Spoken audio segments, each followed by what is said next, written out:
میرے معلومات کے اعتبار سے سب سے زیادہ جو خدا اور رسول کا دشمن ہو یہاں اعلیٰ اور بنیادی اسامیوں پر ان کو رکھا جاتا ہے، انہی کو رکھا جاتا ہے۔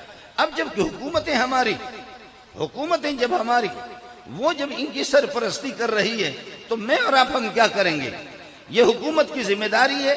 فقہ حنفی اس کی اجازت نہیں دیتی، فقہ میں اس کی اجازت نہیں ہے کہ پبلک اور عوام وہ کسی بدماش کو یا کسی بے دین کو یا کسی لامذہب کو خود جہنم پہنچائے۔ یہ حکومت کی ذمہ داری ہے، وہ حکومت کو اطلاع کر دیں، لیکن حکومت ہے ہی نہیں، حکومت ہے۔ آپ مزے کی بات آپ کو بتاؤں، جب بھی حکومتوں کے خلاف کوئی تحریک اٹھتی ہے، لوگ اپنے حقوق کا مطالبہ کرتے ہیں، روڈ کا مطالبہ کرتے ہیں، اسپتالوں کا مطالبہ کرتے ہیں، نوکریوں کے روٹی کی، بجلی کی، پانی کی مطالبہ شروع کر لیتے ہیں، تو اچانک پھر یہ ہے کہ ہوتا کیا ہے؟ ہوتا یہ ہے ادھر سے کوئی قرآن جلا لیتے، جی چلو خیبر پختون کے اندر قرآن جلائے، لوگوں کے تحریکوں کا رخ اس طرف کرتے ہیں۔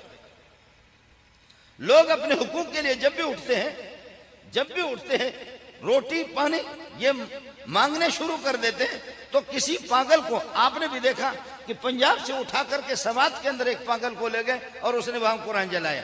اس وقت کیا تحریکیں تھیں؟ لوگوں کا رخ اس طرف ہو گیا۔ یہ ہوتا ہے، یہ تو ان کی سیاست ہے، لیکن حکومت کی ذمہ داری ہے۔ حضرت اقدس صلی اللہ علیہ وسلم کی وصال سے پہلے اسود عنسی جہنم میں پہنچ گیا۔ مسیلمہ کذاب میں نے عرض کیا دنیا کا بدکار قسم کا انسان، میں ان تفصیلات میں جانا نہیں چاہتا۔ میرے بھائی جان نے مجھے کہا، بھائی جان نے کہا کہ جی مولانا قاری فداء الرحمان نے کہ مولوی منظور کوئی سخت لفظ استعمال نہیں کرنا، تو قادیانی اور مرتدوں کے لیے کون سا اچھا لفظ میں استعمال کروں؟ تو بھی عجیب آدمی ہے، کیا خیال آپ کا میں پاخانے کو لڈو کہہ دوں؟ آپ بھی عجیب خدا کے بندے،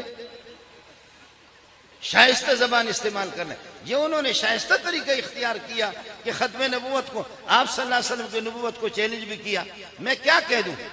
ممکن ہے کہ یہاں میری مائیں اور بہنیں سن رہی، دنیا کا بدکار قسم کا انسان تھا، اور اس کے مقابلے کے اندر جب اس نے نبوت کا دعویٰ کیا، سجاہ خاتون انتہائی فصیح اور بلیغ قسم کی خاتون تھی، وہ خاتون اس کے مقابلے میں آ گئی، پیغام بھیجا کہ خبردار 1.25 لاکھ انبیاء آئے ہیں، وہ سارے کے سارے مرد آئے ہیں، اور اب عورتوں کی باری ہے۔